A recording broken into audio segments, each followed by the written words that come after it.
today, wherever that may be for you. I'm on the land of the Darug and Guringai people, and I acknowledge them as the traditional owners of the land on which I reside. I also acknowledge that Australia is indeed blessed to be home to Australia's oldest surviving culture, who have, against the odds, maintained a continuing connection to land, water and culture. I pay my respects to elders past, present and emerging, and any First Nations people that we have online today.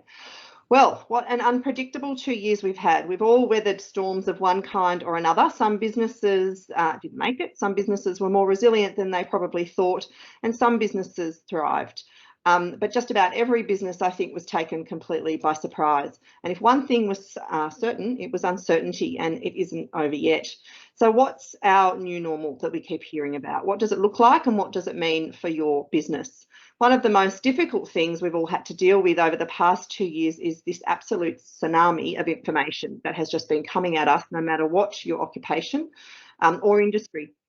And it's all meant that we've had to work longer and harder just to stay on top of things. So when it comes to, excuse me, economic advice, especially in such uncertain times, we always want to hear from a trusted source. Someone who really knows what's important and what's not, and also knows Western Sydney.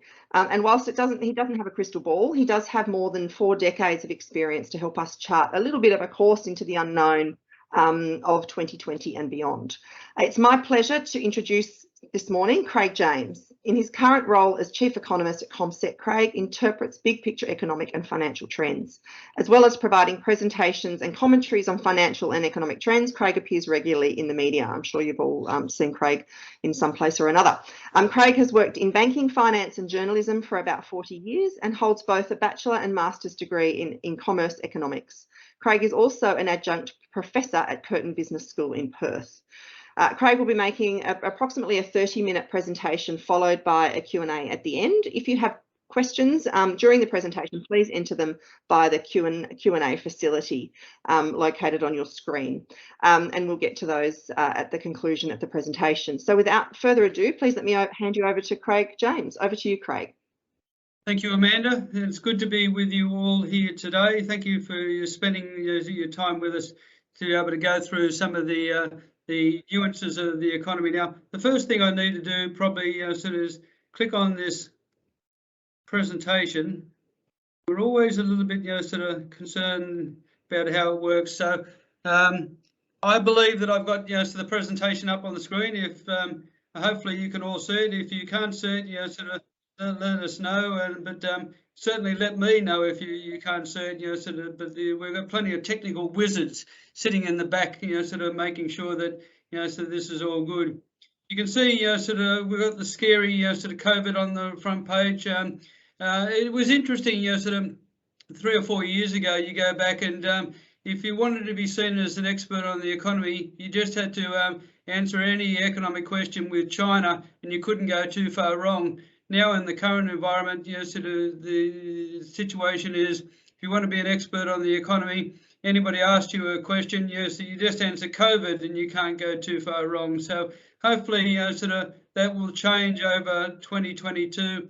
But unfortunately, we're still in the process of living with COVID. Now, as Amanda said, sort of my aim today is to be able to talk for around about 30 odd sort of minutes. Unfortunately, it's very, very hard to restrain an economist from time to time. We tend to sort of wax lyrical too much, but I endeavour to finish up in around about 30 minutes.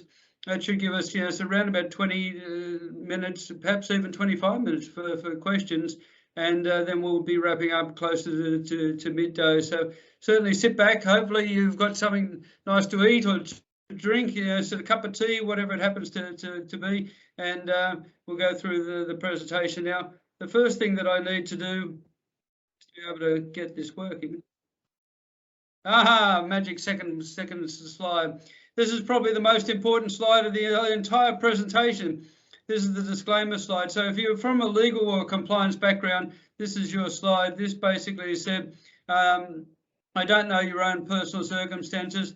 I haven't whipped around sort of all the participants sort of here on this Teams meeting. So it's very much of a general nature. So I've got a paper copy of the presentation here just in case things go awry.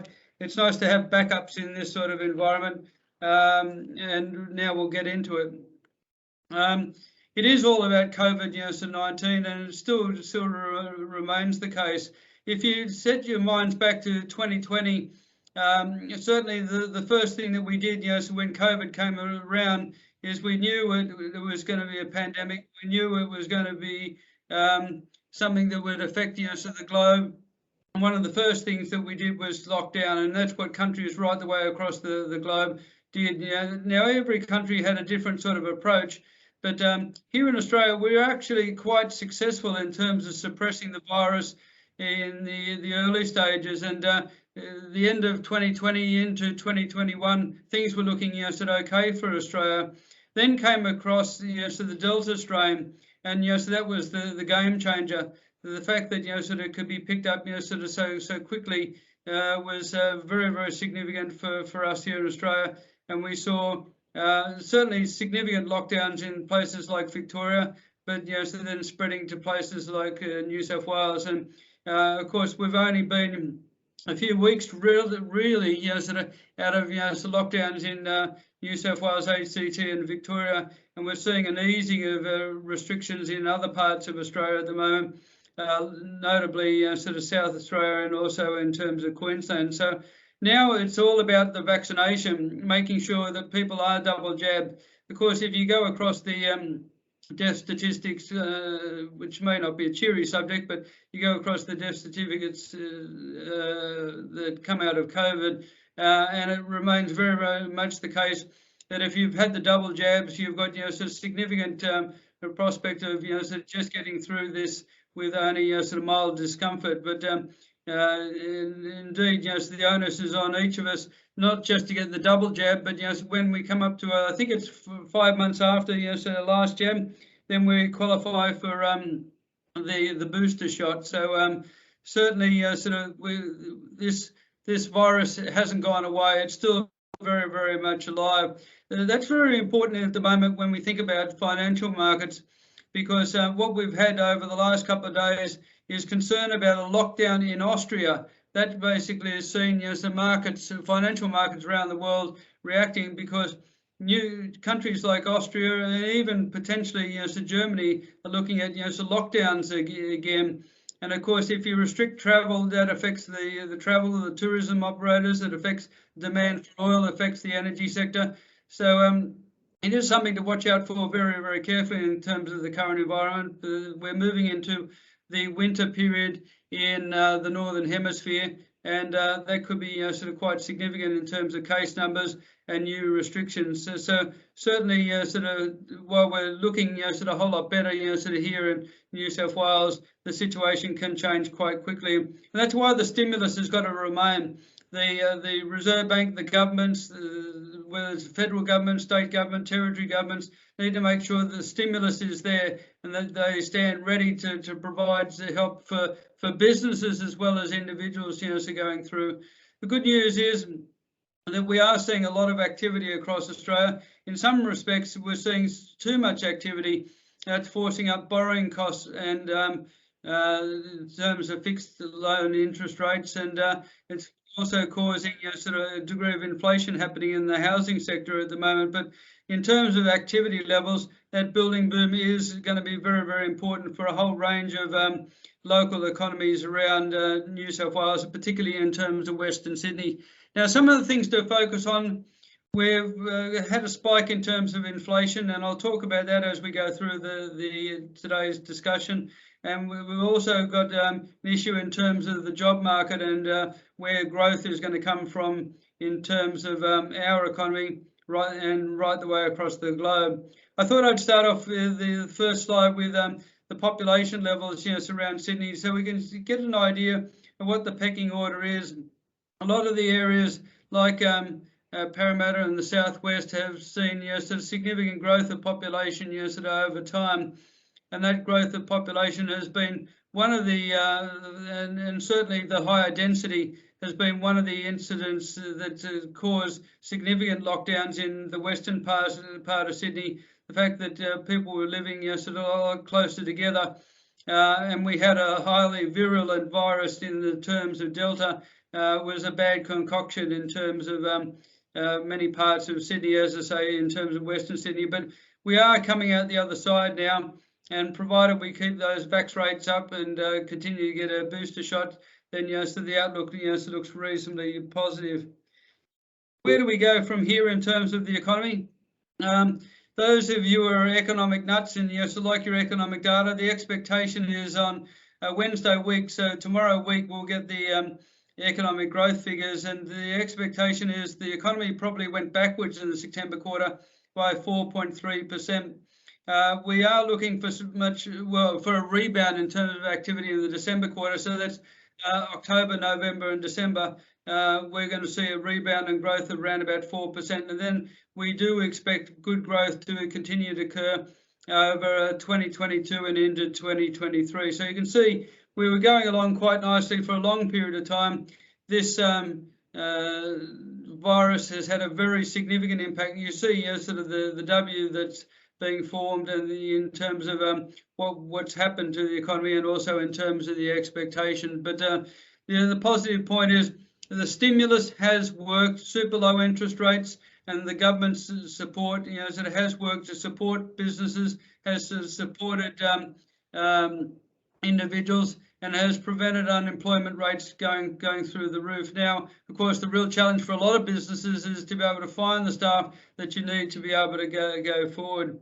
Now, as I said right at the very beginning, one of the big things that's happening around the place now is you'll hear about supply chain, and you probably sort of wish you hadn't heard so much about supply chain, but we're hearing that term so more and more. What's occurring at the moment is that around the world, people are coming out of lockdown and they're saying, well, now I want to re-engage, I want to buy a whole range of goods, a whole range of services.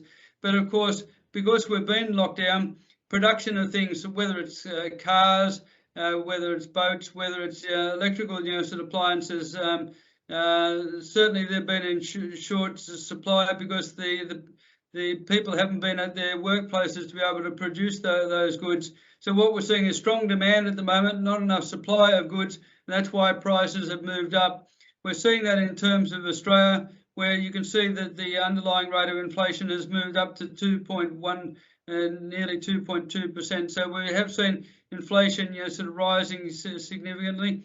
We've also seen a bit of a spike in terms of wages. So wages are still not to where the Reserve Bank wants them, but we have seen a totally different situation than what we might have seen sort of in terms of the past. Now, most central banks believe this is a temporary situation or a transitory situation. We just haven't been able to produce as much goods. Of course, now when people come out of lockdown, now they can start so going back to the factories, going back to the workplaces, produce the goods that people are wanting to buy. Supply will increase to be able to meet that higher demand, and price pressures will come off. So that's the hope, that's the expectation. The real risk is that if people start to say, well, no, inflation is now 3% or 4% rather than 2%, these higher expectations in terms of inflation may get locked in.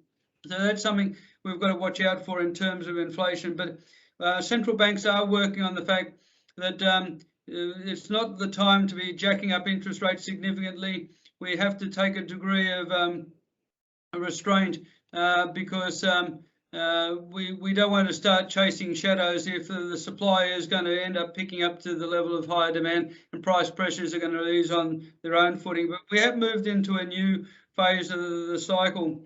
Indeed, some more people are talking about when interest rates are likely to rise.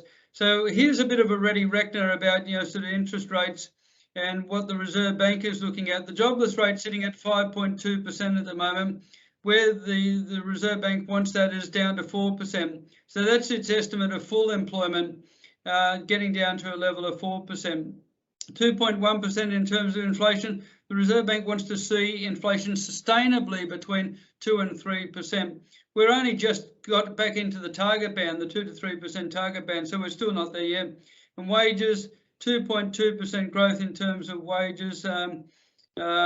What we're seeing is wage pressures are starting to lift, so wages are starting to lift from the lows, but there's still a long way to go to be able to reach that 3% goal. So from the Reserve Bank standpoint, the Reserve Bank is saying that interest rates will only start rising in 2024. So the Reserve Bank believes it's still a long way off in terms of interest rates rising. At the very least, it'll be late 2023 before the Reserve Bank believes it will be starting to lift interest rates. Now, the Commonwealth Bank Group, you may have seen in the last 24 hours, we've talked about home prices and where home prices are going, and sort of about our view in terms of the housing market based on our interest rate view. And you may have seen that the Commonwealth Bank believes that the first interest rate hike will be November of next year, and then extending into December and then into 2023. So our view is that we're going to be on track to lift interest rates over the next 12 months. We'll see that jobless rate come down. We'll see inflation picking up and wages getting into the target band. But that's our view. Our view is that interest rates will start rising in late 2022. The Reserve Bank doesn't believe it until it's going to happen until 2024. We'll see who's right over the time. But as is always the case with economics, you need to take the information in and to be able to say, okay, what's everyone saying? What's the implications for me if it does start rising? Sort of earlier sense, should I be doing something now? So the so what question is very, very important in terms of economics. As we continue to go through this presentation, hopefully you'll be asking that so what question. What does it mean to you? What does it mean to your customers, clients, and also your friends and family? You may have seen where Commonwealth Securities, CommSec, does a report for every quarter called State of the States. And this is the last report that we did, sort of around about 3 or 4 weeks ago. We put this out. It shows how the state and territory economies are performing at the moment. You may be surprised that Victoria is number one. Tasmania is number one. It has been number one for something like 7 years now. So it's no flash in the pan, but it's doing decidedly well. And of course, because of COVID, it's been protected even more. So you can see the ACT is ranked number 2, and number 3 is New South Wales and West Australia. But unfortunately, in terms of the current environment, things keep on changing so quickly in the COVID sort of environment. New cases come on, new cases ease. We've got reopenings happening at present. So that's the state of play in terms of late October when we put the figures out. But we've always got to remember in terms of the economy can differ significantly whether we're going across Sydney compared with the east to the west, or whether we're looking across the country from east to west, that we can get significant changes in terms of the situation. Now, to be able to get some information on the regional economy, particularly in terms of Western Sydney, here's a bit of an advertisement for id.com.au. So it's unsolicited advertisement. They don't know I'm sort of giving this plug for them, but we have found the information fairly useful over time. These are the sorts of regions which are covered, and they supply so the latest regional information.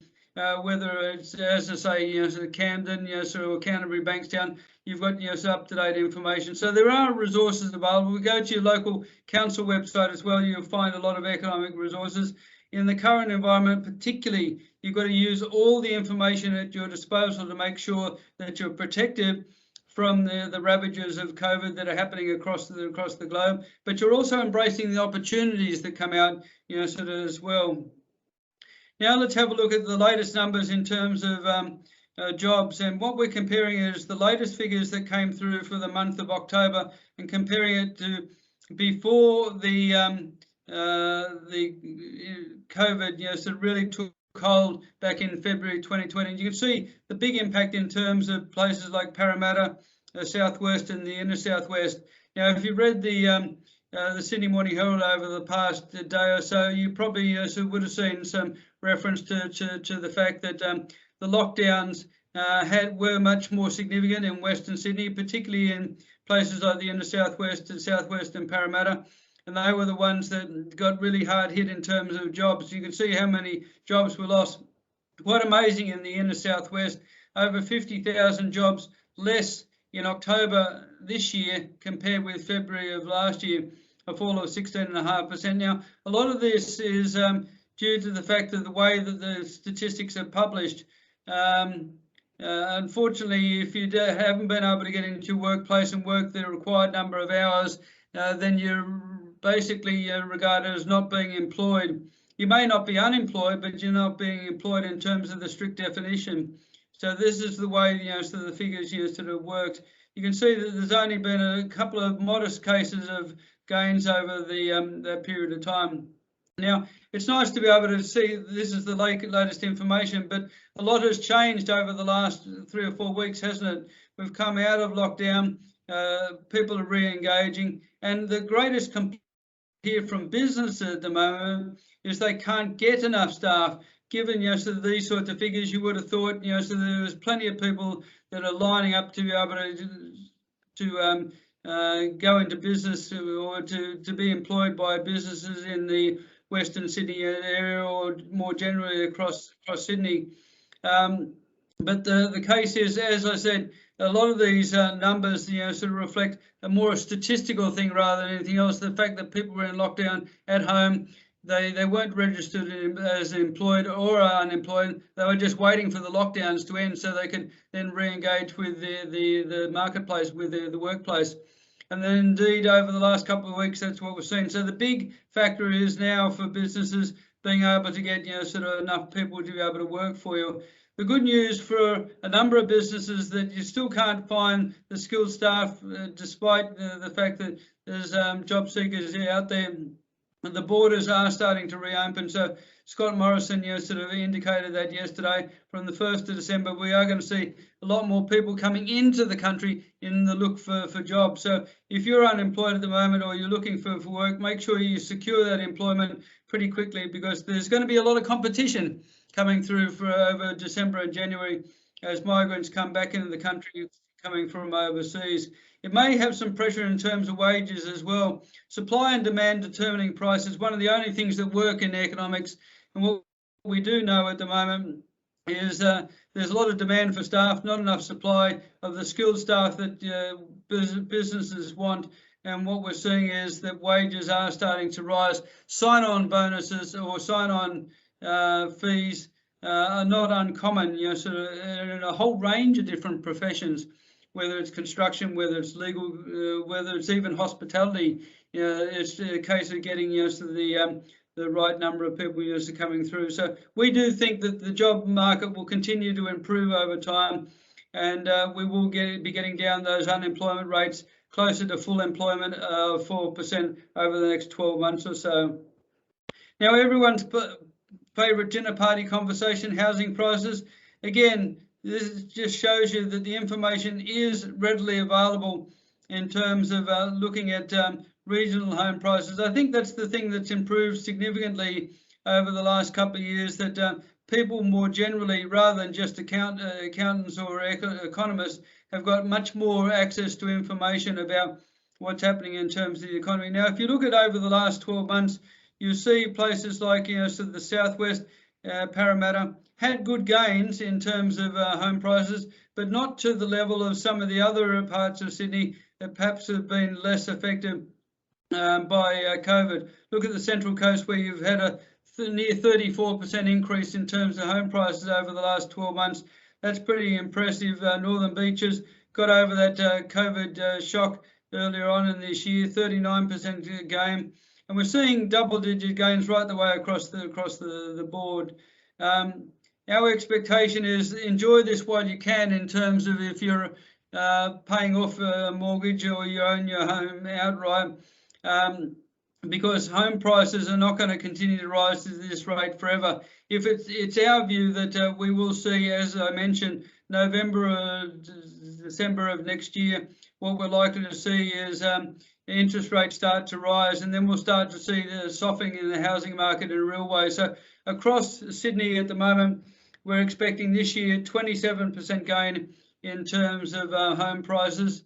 We're looking for a 7% gain next year in 2022, but 2023, we are looking for a fall in home prices across the Sydney region, around about 12%.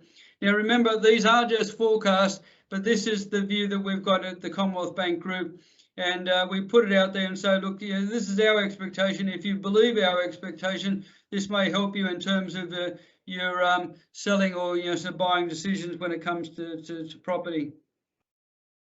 Let's talk about home building, because I said right at the very start, what we've got is a significant boom in terms of home building. Look at sort of the city and inner south. There's a lot of apartments being built in the city and the inner south. If we go across areas like Ryde, 197% increase, looking at a rolling annual basis, and even in places like Blacktown and Baulkham Hills. So you can see the hotspots in terms of building, and indeed that's a positive aspect for builders, for tradesmen, for landscape gardeners, for anyone sort of wanting to sell goods for people to move into their homes, curtains, carpets, light fittings. There is a significant sort of effect there. So as these homes get built, as I say, we move on to the next stage, landscaping, we move on to fitting out those homes. So there is potential benefits in a whole parts of Sydney, particularly in terms of Western Sydney, because there's a lot of building that will be happening over the next 12 to 18 months. Now, I am regularly asked about, so who are going to be the industry winners and losers over the next couple of years. We have a source of information called IBISWorld, and they do significant industry studies. They do cover a whole range of industries right the way across Australia, and they've come up with a view about what they believe the fastest growing regions over the next 5 years. It doesn't take rocket science to be able to work a number of these things out. Clearly, if we're opening borders and if COVID is going to be restrained and people will start motoring again, out of Australia, going to places like Rome, Paris, London, the online travel booking operators, the international airlines, the tour operators are likely to be doing very, very well. So that's the expectation from IBIS. But we've also got online type services in there as well. One of the big winners over the past couple of years has been those businesses that have been very, very good in terms of selling their product online. And a number of people are now quite adept at buying things online, and that experience is not going to go away anytime soon. So it's something that if your business hasn't really cultivated that experience online yet for your customers and clients and potential customers and clients, that's something you need to be working on over coming months to ensure that you're embracing all the opportunities which are out there. Now, let's talk about some of the themes that are happening in terms of the business sector. One of the things that we've seen for some time, it's not just in the COVID environment, but we've seen it for quite some time, is that businesses are not keen as they were in the past to be able to take on debt.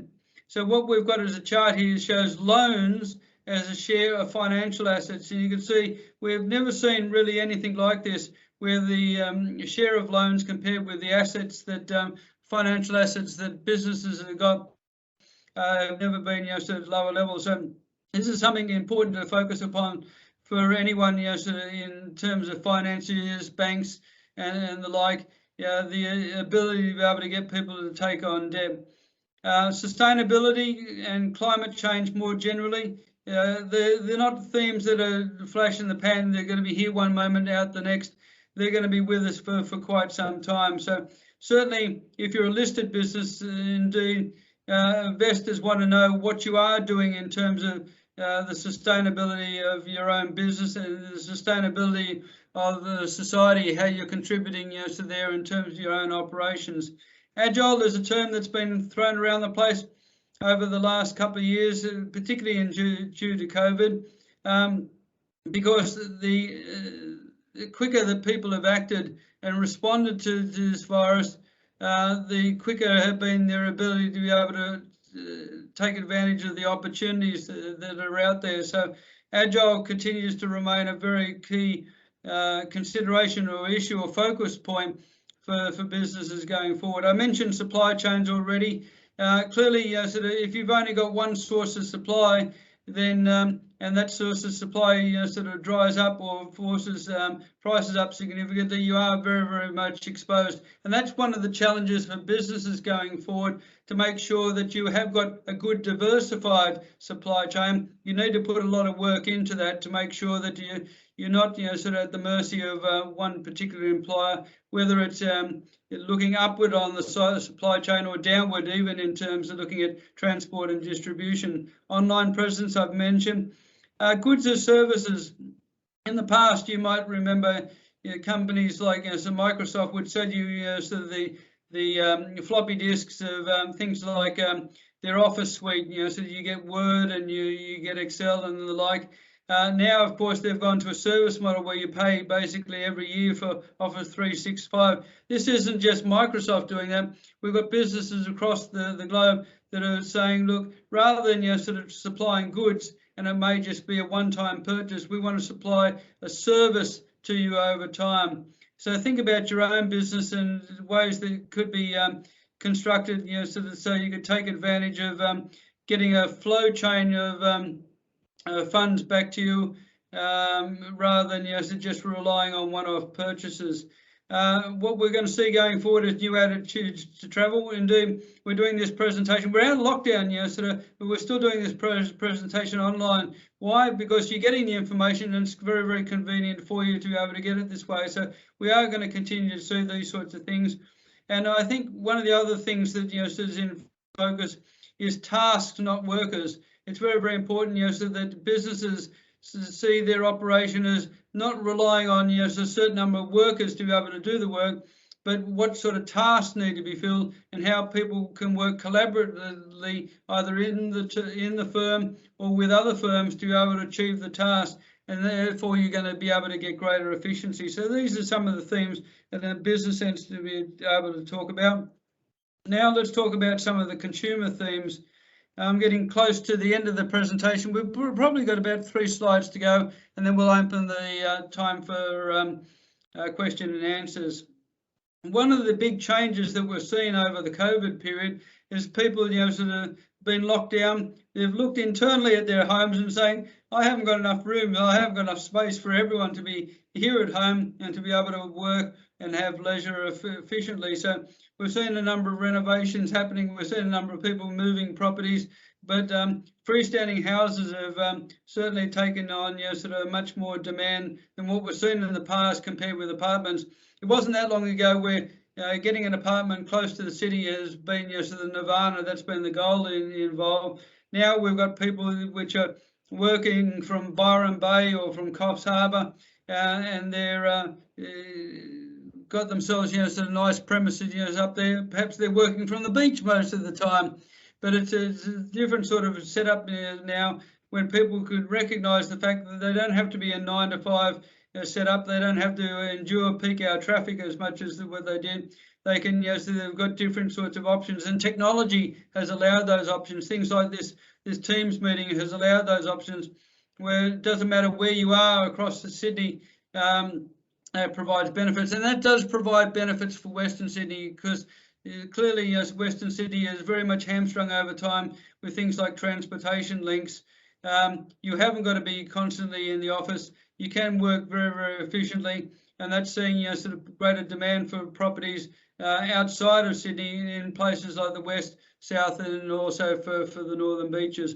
There will be some big decisions that'll be made by people over the next couple of months. Do they take domestic holidays, or do they go overseas? Where do they travel? Sort of, do they want to engage in sort of really quality experience, or they just want to go on a lot of trips around the place?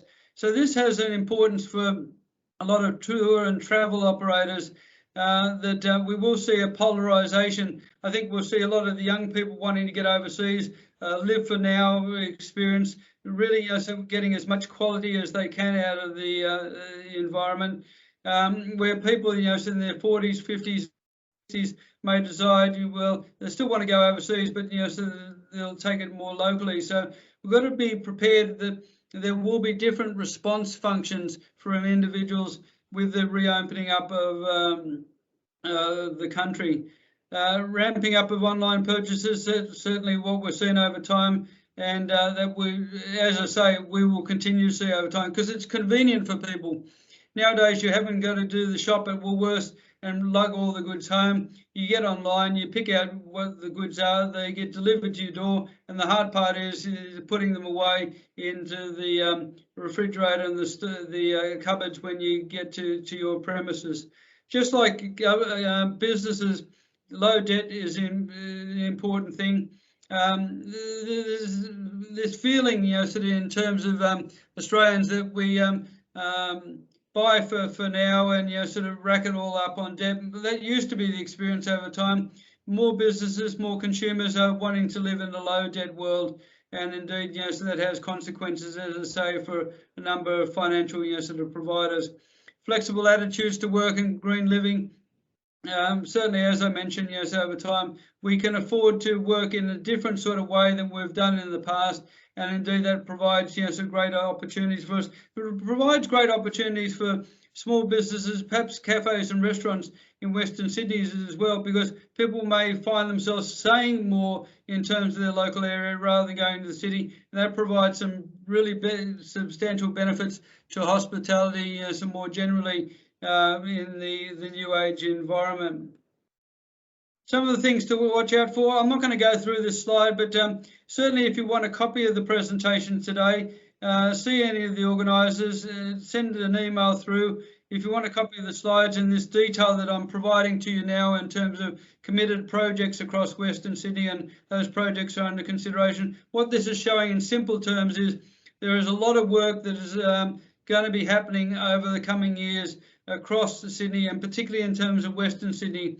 Because one of the major focus points is the Western Sydney Airport, but you can see in terms of this project listing that it's much more than just the airport. It's railways, it's tunnels, it's hospitals, it's hotels, you name it. So it's going to provide a tremendous opportunities for developers, for architects, for tradesmen, for a whole range of different professions. And that's why when you look at the economic information like this, you're going to say, so what are the implications for me, for my customers, my clients, and perhaps for some businesses that you continue to do operations with. The outlook, we are on the exit path, but it's going to require government support for a long period of time until we're totally out of the woods.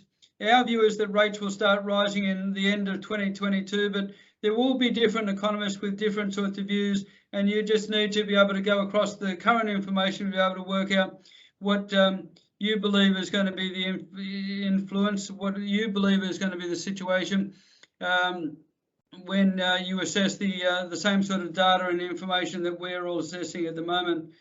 Travel tourism rebound, certainly that is one of the big factors. If you've left it too late in terms of booking accommodation in December, January, like ourselves, like myself, you'll notice the significant amount that people are wanting, in terms of lease or rent repayments. There is a substantial tourism rebound and travel rebound that's occurring at the moment, and that will be manifest over the next couple of months.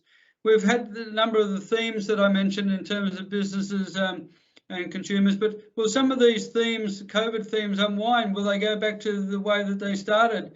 This is why we need to be constantly engaging with the environment to see what changes are happening at the moment and see whether changes are coming back. One of the things that we think will be happening going forward is that China will occupy much more of a bigger role than we have in the past. Remember what I said at the very beginning, the answer to all economic questions is China. Well, I think it's going to come back to be a source of angst for some of us and a source of opportunities for others. For anyone who loves their economics and loves facts and figures, the final presentation or the final copy is in terms of what we're looking for in terms of economic growth. Focus on the calendar years right at the top there. You can see economic growth, 3.5% growth expected in the current year 2021, and what we're looking at is next year to 4.4% growth. Normal growth in the Australian economy is around about 2 to 2.5%. So you can see this year and also next year we're set up for a very, very significant amount of growth. The unemployment, you can see that it's going to be falling over time to around about 4%. And I've even put, sort of our expectations for the share market down there as well, and for the Australian dollar. Now, as is always the case with Economists, that I've probably spoken a little bit too long, but so now is the time for questions. So I'll get out of this presentation and throw you back to the organisers. Great, thanks so much, Craig. We do have a question from Phil. Given several large corporations have mandated vaccinations for staff, CBA included, do you think the government will mandate vaccinations, or are they kicking the political can down the road because they are concerned about voter backlash with a looming election? They are kicking the can down the road. We're seeing that discussion, sort of debate happening in Parliament as we speak about whether it should be mandated. Jackie Lambie has got up there and said people should be thinking about everyone else in society and go out there and get vaccinated. Others are saying, well, look, it gets down to a degree of choice. So do you want the ability to be able to choose whether you take the vaccination or not? And of course, it does make you more susceptible to actually dying from COVID, but the ability to be able to make your choices is important. So you can see both sides of the equation.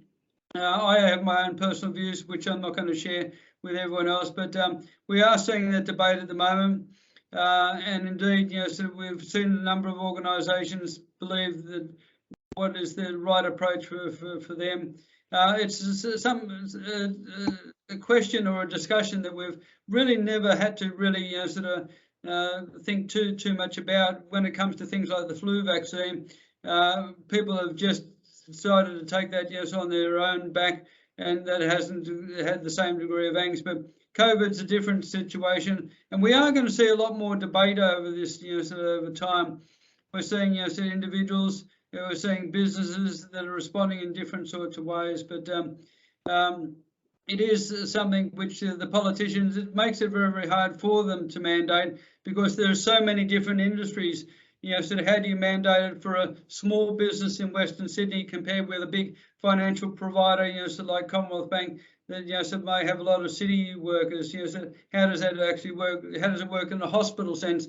How does it work in terms of a cafe restaurant? So I know a lot of small businesses say, look, I don't want to be able to, I can't really afford to be able to put somebody on the door checking, constantly whether you've been vaccinated or vaccinated, but not vaccinated. But I think these concerns are going to ease over time when they get the vaccination rates getting up to 90–95%, and we get some more fully open as an economy.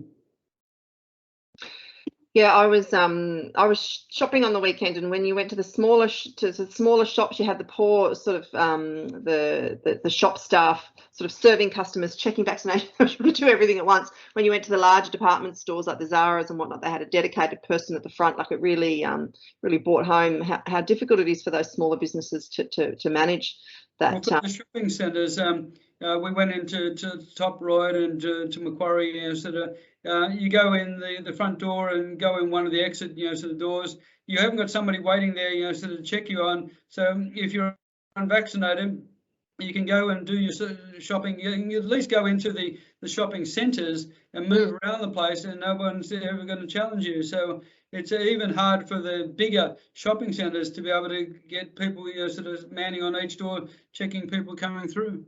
This is a follow-up question from Phil, and I might just remind everybody, because I've got a few people raising their hand. If you do have a question, there is just a icon with a question mark in the middle of it at the top of your screen. So just click on that and submit your question that way.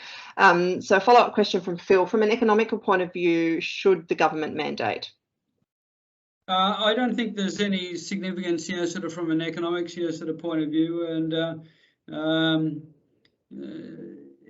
basically, it would have been a different story if we had a vaccination rate, 30, 40, 50%. But given the fact that, and if we're thinking about, Western Sydney, we're thinking about New South Wales, we are now well and truly over the 90%. We're heading towards 95%.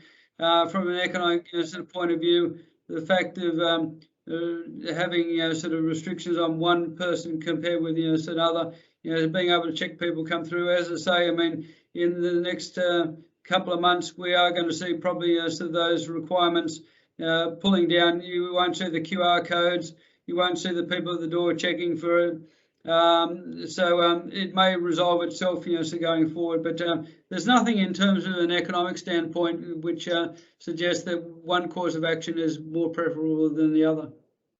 We're all watching places like Europe who are experiencing as they say, their fourth wave, just to see what might be coming down the line for us. And that leads me to my next question around global trends. You did touch on China. Are there any global trends that you think are likely to impact us over the next 12 to 18 months? Well, supply chain is something which we're seeing, so not just in terms of the United States and Europe, we're seeing that right the way across the globe. And of course, we do get a lot of our imports from overseas. We do get a lot of our goods imported, so those goods come from overseas. And a lot of the goods, if we're talking about cars, say, that are requiring semiconductors, if there's a shortage of semiconductors, then the cars don't get produced. They're not available in Australia. If they are available in Australia, we may pay higher prices for it. So that's something that we're working through at the moment, these supply chains, the fact that people are getting back to work and starting to produce more goods, but at the moment we're not producing enough, and the freight costs have risen significantly as well. And that's causing higher prices for goods. So it is something that businesses may have to determine whether they absorb the cost or whether they pass on the cost. And if they pass on the cost, do they pass it on fully or in a small amount? How quickly do people come in the borders from the 1st of December? I believe it's 1st of December, which is the designated time that migrants will be able to come back in, tourists, backpackers, students and the like were able to come into the country. How quickly does that happen? And if that does happen, in a big way, we get a lot of people coming through. What are the implications of the housing sector? Does it provide fresh ammunition to drive up home prices? So that's something to be able to focus on as well.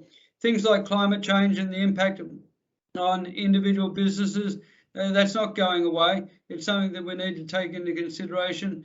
And indeed, the focus is particularly on those bigger businesses about what they're doing, and more and more people will be determining where they shop and the sorts of goods that they're going to embrace based on things like green principles. So that's important as well. China is our largest trading partner. It's had restrictions in terms of the agricultural sector, and it's affected some of our producers, such as our wine producers. That's important as well. So is that going to change over time? So there are a range of influences that go forward. Interest rates, eventually interest rates will rise, because we'll get to a situation where we get back to a degree of normality, higher interest rates. How quickly do central banks lift interest rates? If they lift them too quickly, what does that mean for the economy? So that's something that we've always got to be mindful of, the potential for policy mistakes if governments and central banks unwind that stimulus or pull back that stimulus too quickly. Unsurprisingly, we've got a few questions coming in about manufacturing. I'll ask them one at a time. So does the current friction with China change manufacturing in Australia? What about sovereign risk? Well, I think probably more importantly, so that it's getting your supply chains right. So it may find that, so businesses, and of course, China is our major trading partner in a big way. A huge amount of our imports coming from China, or a huge amount of our goods are coming from China. But it's not just China per se, but if we're basically constrained in terms of our supply chain just to one country, there are a degree of risks involved. So supply chain does represent a degree of opportunity for local manufacturers, because we have businesses that are saying, look, we want to look around for alternative sources, whether it's sources of the goods or even in terms of transport and distribution of the goods. Manufacturers as well as transport operators may say there's a potential opportunity for me here. So I don't think it's China per se. I mean, I think it's the fact that businesses now are realizing that there's significant risk if they tie themselves to one part of the world or one, sort of particular business or transport or distribution or operation. So I think this next question is a good one, because obviously cost of labour will continue to constrain manufacturing to a certain extent in that regard. So thank you, Craig, a very informative presentation. I'd like to ask for your opinion on the prospects for the Australian manufacturing sector going forward. Is it ready and adequately tooled to handle the shortfalls in the current global supply chain? What can be done to support and further develop Western Sydney manufacturers? Well, if you do get some of these costs overseas that continue to rise, things like transport costs, freight costs, and even so the cost of production in places like China, Vietnam, Indonesia, the Asian countries, because it has been down to the cost of production issue. We've got a relatively small population in Australia, and we can't provide the significant number of goods that they can in other parts of the globe. So. And that's why we've seen over time manufacturing taking on a smaller share, that effectively in relative terms other producers could do things better. But what we have been very, very successful in terms of Australia is manufacturing in a niche fashion to identify particular market openings, particular niches where it may not be supplied by the overseas operators in a volume basis, where we're looking for opportunities in a smaller sense. So you've got a lot of businesses now shopping around the place for opportunities, and now it's the time for local manufacturers to be stepping up to the plate and saying, we can supply the goods that you want and the quality that you want and the quantity that you want here at home, rather than having to go overseas. So it's probably something that manufacturers haven't been probably significantly used to over time, doing the marketing. And it may be that the fact that you're not feel comfortable in terms of the marketing, but there are other businesses out there that you can partner with, take on the services of promotion agencies, advertising agencies and the like, other operators, so you can engage with each other. Even in this sort of forum, it provides significant advantages. If people are talking to one another, engaging with one another, and seeing so that there are local operators that potentially may be better for me in the longer term. I haven't got to rely so much on overseas. I've got some local suppliers that I can rely on, and are producing, more importantly, producing the goods in the quality that's required and also the quantity that's required. So you sort of look at building your network, look at collaboration, and I guess also looking at automation. Yes, very much the case. I mean, we're going to see more and more of automation. You see the huge Amazon warehouse that's being developed, and is going to be rolling out. Robotics are a very, very big part of it in terms of that, and that's going to set up a very efficient system in terms of distribution for Amazon. And of course, Amazon is not just generating their own goods and services. There's a range of benefits, perhaps tying yourself to a larger conglomerate, like Amazon, that might provide the advantages of getting your product in terms of in front of more and more people. The next question, the economic growth in Western Sydney in the next few years, will this be driven by population growth or infrastructure growth? I think a degree of both. Population growth, clearly over the last 12 months, effectively zero right the way across Australia. So the strongest in terms of population growth over time in recent times has been places like Queensland, and of course over the COVID environment, we've seen lots of people moving away from suburbs, the apartments and close to capital city centres, and moving out to the regional areas. So population, once the borders are open, it will still be a case that we are going to see a lot of people coming in from overseas, because what's been clear in the COVID environment is that we just don't have the skills. We don't have the people that want to do the sorts of jobs that are on offer, and we don't have the skills that are on offer to be able to do those jobs. So unfortunately, so that's the case. we've got to get those workers in from abroad. If they come in from abroad, so they're potentially going to be located, in the western suburbs. And that provides opportunities for cafes and restaurants and other businesses in terms of growth.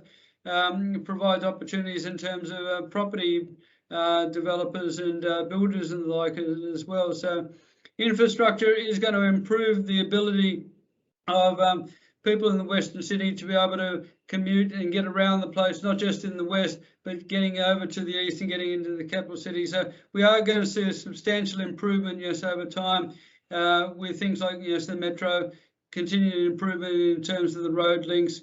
And indeed, Western Sydney Airport is going to be a real game changer for Western Sydney in terms of getting sort of more people sort of commuting out to the airport and away from the airport. Well, I found that the Deloitte Access Economics chart that you put up around some of the major infrastructure projects. Now, it is, I mean, we know it. Everybody that lives in Western Sydney sort of sees suburbs literally popping up overnight as you drive from one area to another. But certainly some of those projects will certainly drive, a hell of a lot of growth. And WSBC has a lot of programs that helps kind of connect SMEs into those infrastructure projects where we can, because, we can all see what opportunity lies there. Time for one more question. I don't hear many people factoring in a new COVID variant. Is a new variant so unlikely? And I guess what impact do we think that's going to have on us from an economic? We don't hear too much about it, but there has been a Delta 2. So it hasn't been identified at the moment to be too different from Delta, but there is the risk, that is a risk, that we will see sort of more variants coming through, and potentially something different in terms of a virus as well. So I suppose it's been 100 years since the last pandemic, the Spanish flu, back in 1918, 19. So it's a long time between drinks, and of course when the pandemic sort of broke, so we didn't have too much of a playbook to be able to work out how we were supposed to respond to that. The beauty is now that we've been able to respond. And it is quite remarkable when you think about the vaccine that's been developed. It shows you what humans can do when they work collaboratively, that we can come up with a vaccine that can sort of deal with the situation. And in the space of 12 months, effectively, we came up with not just one vaccine, but a number of vaccines. And indeed, we've got other things like pills which are being developed at the moment. So I think anyone feeling a little bit down or downcast, we should reflect on the fact that we've had amazing sort of response in a very short space of time to come up with vaccines, that humans can do these things. But sort of, as I say, it takes a crisis to be able to do it. That's the real sad part in terms of climate change, because we haven't had sort of crisis per se. It's something that looks as though it's going to stretch out over a period of time. There's not the urgency that's being taken on board, but where there is an urgency, people do react, in a big way. And we've seen that locally in terms of natural disasters, things like floods and bushfires and whatnot. Just the amazing sort of response that we can get when we're confronted with something or other like that. And we've seen the same in terms of COVID with vaccines. Yeah, it has been absolutely mind-boggling, hasn't it, to see how agile and responsive we can be when we need to be. And I think it's things like remote working and flexible working and all those sorts of things. We've seen some huge shifts in those spaces. But certainly from the vaccine development perspective, the Westmead Institute of Medical Research that are members of ours have played a role in developing some of the HIV vaccines, which a lot of this technology was based on. And we do have, it's a real sort of powerhouse, Western Sydney. There's a lot sort of happening here, and I think we've got a lot of businesses here that are very capable and very innovative. And there's certainly a lot to be hopeful about. And in my opening I sort of said nobody saw this coming, but we've got some other members. I think it was an EY report that I was reading about that was back in 2017 or 18. And they predicted that some of the biggest impacts, some of the biggest global economic impacts would be, climate change and a pandemic. So, some businesses did see it coming, but I think, a lot of the business community sort of, just feels like it's a long way in the future. And I think this pandemic has really sort of made us realise that, you know, things are changing very, very quickly. And I think we did just get a question there about climate change. I think climate change is going to be the next sort of big thing, the next big thing for us. All right, well, that's all we have time for today. So thank you so much. It was an incredibly informative presentation, Craig. So thank you for your time. Before we log off today, I would like to remind you about the Connections upcoming AGM on the 2nd of December. It's going to be virtual, and as always, it's great to get as many of our members along as possible, as the Connection is your organisation, and we'd love to have you to be part of it and have your say. So for information on our events or the many benefits of being a WSBC member, please visit wsbc.org.au. Thank you once again to Craig James for his presentation today. Thank you, Craig. Not a problem at all. As I said yesterday, anybody wants a copy of the presentation, I'm quite happy for them to receive it. So if people contact you, sort of course, it's got that disclaimer, that all important legal, sort of part in the powers that be are quite happy for the information to go out. That's terrific. Thanks so much. We really appreciate that. And thanks to Commonwealth Bank for their support of today's event, and to all of you for joining us online today. Thank you, and please enjoy the rest of your day. Okay, thank you. Bye-bye. Bye-bye.